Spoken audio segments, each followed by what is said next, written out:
मित्रांनो, बऱ्याच दिवसापासून लाडकी बहीण योजनेअंतर्गत राज्यात ज्या महिला पात्र झालेल्या आहेत त्या दुसऱ्या इन्स्टॉलमेंटसाठी वाट पाहत होते, परंतु याचं दुसरं इन्स्टॉलमेंट येत नव्हतं। त्यामुळे बऱ्याच लाडकी बहीण हे घाबरल्या होत्या की आता आमचा अर्ज अप्रूव्हल झालेला आहे, परंतु लाडकी बहीण योजना बंद पडेल का काय, आम्हाला सेकंड इन्स्टॉलमेंट मिळणार की नाही, असे बरेच प्रश्न हे उद्भवत होते। परंतु राज्य सरकारने आता सेकंड इन्स्टॉलमेंटसाठी डेट फायनल केलेली आहे। आता या डेटला राज्य सरकार सर्व लाडकी बहीण योजने पात्रधारक महिलांना सेकंड इन्स्टॉलमेंट त्यांच्या बँक अकाउंटवर जमा करणारे डीबीटीच्या माध्यमातून।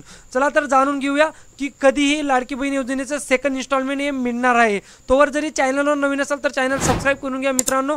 मी अशाच राज्य सरकारच्या अपडेटेड स्कीम आपल्या चॅनलवर घेऊन येत असतो। मित्रांनो, लाडकी बहीण योजनेची तारीख ही ठरलेली, आता या तारखेला पैसे जमा। मित्रांनो, तुम्हाला माहित आहे की लाडकी बहीण योजनेचा पहिला आणि दुसरा हप्ता हा मागच्या ऑगस्ट महिन्यात देण्यात आलेला आहे। आता लाडक्या बहिणींनी प्रतीक्षा ही संपणारे तिसरा हप्त्याची, म्हणजे आता बघा तिसरा हप्ता इथं मी का म्हणतोय, जेव्हा फर्स्ट आणि सेकंड जे इन्स्टॉलमेंट होतं ते एकाच वेळी टाकण्यात आलेलं होतं 18 ऑगस्ट रोजी, म्हणून तो दोघं इन्स्टॉलमेंट एकाच हप्त्यामध्ये टाकण्यात आले, म्हणून तो पहिला हप्ता झाला। आणि आता दुसरं इन्स्टॉलमेंट म्हणजे दुसरा हप्ता होणार आहे, म्हणून हे दुसरा हप्ता मी म्हणत आहे। ऑफिशियली हे तिसरा हप्ता आहे, परंतु दोन हप्ते एका सोबत टाकण्यात आलेले, त्यामुळे पहिला हप्ता आता हा दुसरा हप्ता येणार आहे। ती तारीख मी तुम्हाला आता व्हिडिओच्या पुढे सांगणार आहे मित्रांनो। तर आता महाराष्ट्र शासनाने माझी लाडकी बहीण योजनेचा तिसरा हप्ता हा 15 सप्टेंबर रोजी देण्यात येणार होता, परंतु काय कारणास्तव हा हप्ता देण्यात आलेला नाही। बघा, जो तिसरा हप्ता होता लाडकी बहीण योजनेचा तो 15 सप्टेंबर 2024 रोजी देण्याचं ठरलं होतं राज्य सरकारचं, परंतु काही कारणास्तव, कारण त्या परत जे कोर्टमध्ये केस गेली लाडकी बहीण योजनेची त्याच्यामुळेही हा हप्ता डिले झालेला आहे। नागपूर कोर्टमध्येही लाडकी बहीण योजनेची केस गेली होती, त्यामुळे हा हप्ता डिले झालेला आहे आणि याची आता तारीखही ठरलेली आहे।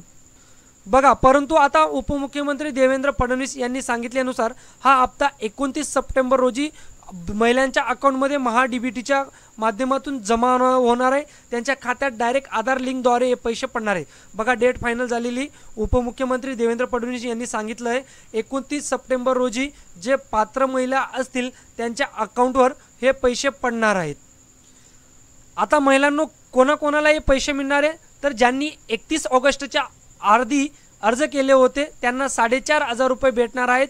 ज्यांनी सप्टेंबर महिन्यात अर्ज केले आहेत त्यांना 1,500 रुपये या योजनेअंतर्गत मिळणार आहे। ज्यांचे अर्ज हे सप्टेंबरमध्ये अप्रूव्ह झाले होते आणि ज्यांचे अर्ज हे ऑगस्टमध्ये भरले होते आणि ऑगस्टमध्येच अप्रूव्ह झाले होते तर त्यांना 4,500 रुपये मिळणार आहेत, परंतु त्यांना पहिले कुठलाही एक हप्ता मिळालेला नसावा।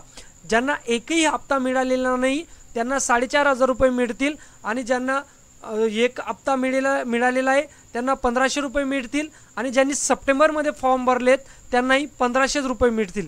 तर अशा पद्धतीने ही जी आर्थिक मदत ती लाडकी बहिणींच्या अकाउंटवर ही क्रेडिट करण्यात येणार आहे येत्या 29 सप्टेंबर रोजी।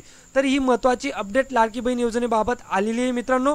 ही माहिती जास्तीत जास्त तुमच्या मित्रपरिवाराच्या व्हॉट्सअप ग्रुपमध्ये शेअर करा, जेणेकरून त्यांना ही माहिती कळेल। आणि व्हिडिओ आवडला असेल तर व्हिडिओ लाईक करायला विसरू नका, आणि अशाच डेली अपडेटसाठी आपलं चॅनल सबस्क्राईब करायला विसरू नका।